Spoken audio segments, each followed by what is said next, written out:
company is called CEngage then, which is Thomson Learning. And then in 2005, due to our contributions, we were invited to become Google partners. Since then, we have not looked back. We have been only in the e-education space for over 12 years now. And we are a team of around 35 experts who basically play in the niche. And over the years, we have around 300 clients. Most of this is in the premium sector. So our core has been to take Moodle and not just look at it as a learning management system, but also as a development platform. And we have built many different systems out of it, many different ecosystems, where Moodle is also one of the stakeholders. So maybe I'll give you a glimpse of some of the work that we have done, some of the work that we are doing, and some of the work that we intend to do. So let me share with you the team who basically run Holistic Learning. We have Mr. Ashok Singh, he is the chairman, and Mr. Hemant Singh, he is one of the pioneers in the digital media in India. And it was him who started playing around with Moodle back in 2003, if I'm not wrong. And then we played more with it. And in 2005, we did our first professional project. And ever since then, we have been working on it. I head after strategy operations. In the heart, I am a coder, so I also look after technology operations at Holistic Learning. Vikram basically looks after all the operations of our day-to-day delivery, and Yogesh looks after the education services domain, basically sales and marketing. Holistic Learning has 4 different verticals, 4 different buckets that we can talk about. Moodle Managed Learning Services is one of them, where Moodle is in the core. There are lots of services that we need to provide.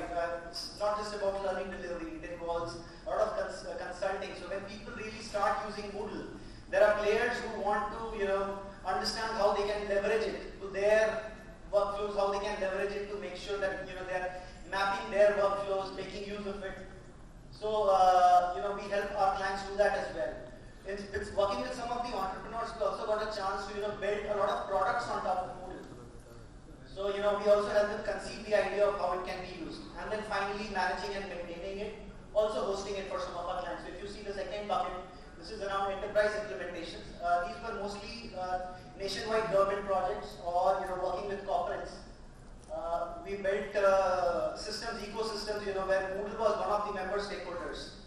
And there were other applications as well. So, when it comes to take a 360-degree view of how basically e-learning works, you just can't focus on the learning delivery. There are so many things that move from learning delivery and are very tightly integrated with other systems. For example, your users, when they are onboarded, they come from a separate system.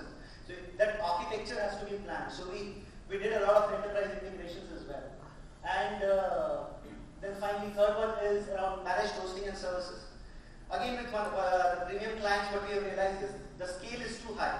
So taking Moodle, because it's available out there, and putting 10,000 users is something still people can do. But if you talk about a lack of users or more, the story changes. You need to do a lot of interventions to keep it up and going. And then also, we identified some of the bottlenecks, which we had to refine.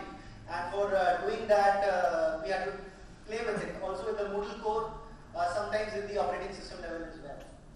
And finally, since we have a cross-industry experience working with different kinds of clients, we provide a lot of consulting on e-learning as well. If I talk about how does this really work for us, we have something called Holistic Learning Powered Moodle, which is Moodle plus a lot of other features that we have developed over the years. This includes features like identity management.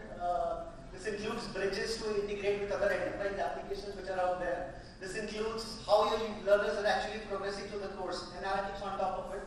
Also rapid content offering. So, when people come to us and they say we really want to use Moodle and do something where, it will really help us, but we don't have content ready. So that will take us another 2 years or maybe 1 year to actually churn out that content. And then they again go to somebody else who is a content expert who would actually develop that content for you and charge you a lot of dollars for that. So, we realized that without stopping you from using Moodle, what are the simple things that you can do that you can get started with Moodle, where you can churn out content inside Moodle, which is very rich, and maybe I'll show you some of the work that we have done. Then finally, mobile learning strategy, because we have seen over the years that adoption with devices has gone up significantly. So everybody does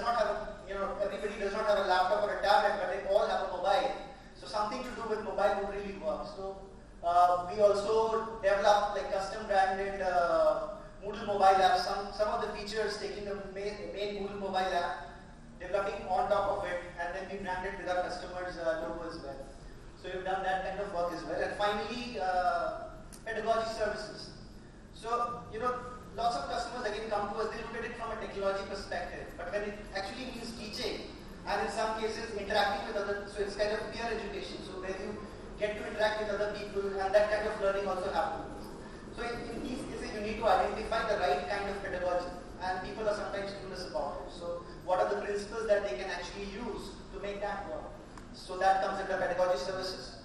There are lots of other plugins that we have developed, so there is a whole suite of it, and we pull from those suite, create a constellation, which is a separate constellation, which is for one of our clients, and then we push it.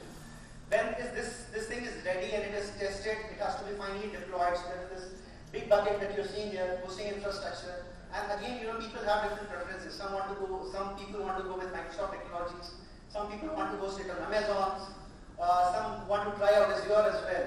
And then there are other players as well who can't really afford that. So what do you need to do there? So then we work with small players as well, like Linode or DigitalOcean. And costs come down significantly. You'll be surprised. So we use that for hosting as well. And then finally, binding all of this together into one particular set of services. You need to tie it all together with your consulting and your implementation and everything. Your process needs to be kick-ass for that. I'll briefly talk about the journey that we have done. This is some of the names that we have worked with. Like I said, we started working, the first work that we did was for CNH. And ever since then, if you notice, we work with different kinds of segments.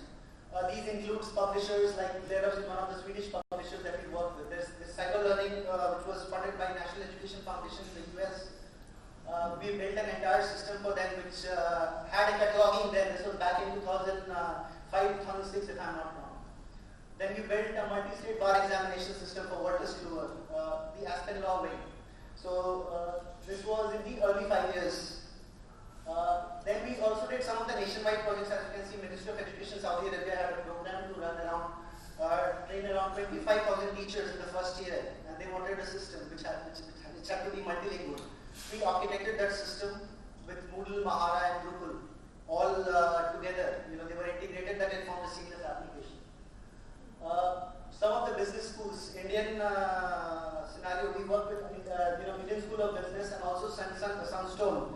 So Sunstone was one of the premier projects because this was first of its kind, which was completely online, which was focusing on online education. And they sat with us for six months almost, and we architected a system which basically helped them take off, get the funding, and take it off. Then we work very closely with Intel. This was one of the interesting projects that we did. There were around 30 colleges down south, and Intel was helping them with digital literacy and enabling them as well. And they also wanted to in turn sell their own devices and Intel Atom kits to these colleges. So there were colleges who were stakeholders in the projects. There were trainers who were stakeholders in this project. There were content partners who were stakeholders in the project. There were simulation providers who were stakeholders in the project. And that entire ecosystem was defined and architected by us. And this was one of the bigger projects that we did. And then Intel came back to us 2 years hence and said, why don't you help us support our main site as well? So we helped them support their main site as well. That is on Drupal, by the way. For Vodafone, they again came to us with an interesting problem. They said, everybody has a smartphone. Everybody has a laptop. No, that is not true. Everybody has a native mobile phone. Can you build something which can work on a native mobile phone? Because my executives don't have access to a laptop. They can't actually use it. They don't have a smartphone. But I want to train them because they are the people who are selling my, coupons or plans to other people. So that will make a lot of sense to us if we can build something on it. And we use Moodle as a platform, built a system which helped them, bring all the participants on an audio bridge and then take SMS quizzes. At first we were surprised that maybe it will not work, but then it actually did. They claim to train around 1 million users who are their actual, people who are selling their coupons and plans to their end consumers. We work with S-Chan as well. I will not get into the details of all the work that we have done, but this should give you an idea. Yes. We also recently were working with Public and Publishing of India and HCL Evitas as well. And with technology companies like HCL as well. So what you will really notice that we have not just touched one sector. We have worked with different kinds of clients from different sectors And every time we worked with them, we had something to learn. We had so many stories behind all of these projects that we have done. And these are some of the clients. We could not put all of them, but some of the clients that we have worked with. And if I talk about technology, because only Moodle will not work, so we have to integrate with lots of other technologies, like I said. Build on other technologies as well. So this was some of the frameworks that we worked on. So I will skip, I think I told you a lot of stories, so I'll skip that and I'll go show you some of the work that we are doing right now, and then maybe some of the work that we have done already. So what's our Innovation Labs philosophy? The way we see e-learning is, like, Moodle is a very feature-rich system. It already has pedagogy, different kinds of pedagogies which can be implemented using the system, different kinds of learning delivery, whether it's blended, purely online, or whether it's completely brick and mortar, which is a supplemental model. It is already there, it is very rich. What really takes this to another level is basically the strategy, and I think the screen is not clearly visible, so just give me a second.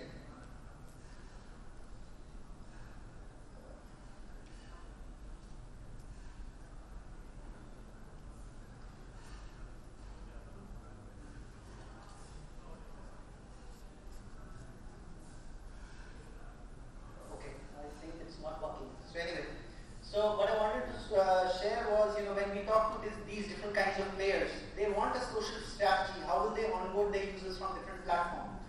How can they engage these users? Then how can they make sure that they are retained in the system as well? That gluing strategy that needs to be there. We help them develop that. Then a lot of people come to us and they need to have cloud strategy as well, because the cost, if you buy the hardware upfront, will cost you quite a lot. So they do want to move to the cloud infrastructure. What is the strategy to do that? How will it actually work? So rent the spike and hire the base. That's one of the things that we do. You will see something called information policy, which is there. This is basically, there's a lot of information that gets collected when you're using Moodle, when you're using other systems integrated with Moodle. And this creates a lot of data, which is interesting data to look at. So you can actually create a lot of trends in the system, and then that will guide you with your informed decisions. So we built something which helps us do that as well. And finally, mobile strategy. I already talked about it, like I spoke about Vodafone. Similarly, there are recent Moodle mobile app is very, very rich, and it's really good. And there is continuous work that is happening on top of it. But there was a time where we realized we had customer requests, and the app was not ready for them to use. So we also did a lot of changes to that app, customized it. Maybe we'll push it back, and if we have Martin's consent, we can actually push it to the board. Again, like I said, any system is not usable unless you have something, which actually, the content that goes there and actually makes it interesting for your end consumers. And when you start out, sometimes you don't have that kind of content. So we built in something, we created a plugin with H5P. This is an HTML5 compliant setup. As you can see, this is one of the ways that you can add an activity. So it's an activity inside Moodle. And then you can create presentations right directly here. I mean, you don't need to do it in a PowerPoint, publish it, and then put it up there. Where people will either download it, or even if you actually put your presentations directly there, there's a lot of math that you need to do to ensure that users are actually able to see it. You need to install a browser plugin to do that. So we built something which was completely HTML5 compliant. This gives you a lot of facility. You can add drag and drop questions. You can add your own images, as you can see. You can add your own text. You can add fill in the blanks, and many other things are possible. And this presentation is something which actually gets tracked inside Moodle. So this is one of the presentations screenshots where this is a fill in the blanks screen which you fill, and then you can check whether they have learned, the students have actually learned what they were taught. Then there is something, another interesting that we built was an interactive video. Everybody has a lot of video. We have been talking to premier institutions in India, and they have a lot of video content. But then in order to convert that to SCORM or any other format, it takes quite a lot of effort. So it really doesn't work then, doesn't take off then. So people kept coming to us and they said, can we do something on top of this? So again, this is one of the interactive videos that we have built. And here what you can do is you can pause the video, say 2 minutes, 13 seconds, it will pause, and then you can ask a question. And you can define those triggers, and when those triggers are met, you can do a lot of other things as well. We are trying to bring in branching as well, which will actually make it very exciting.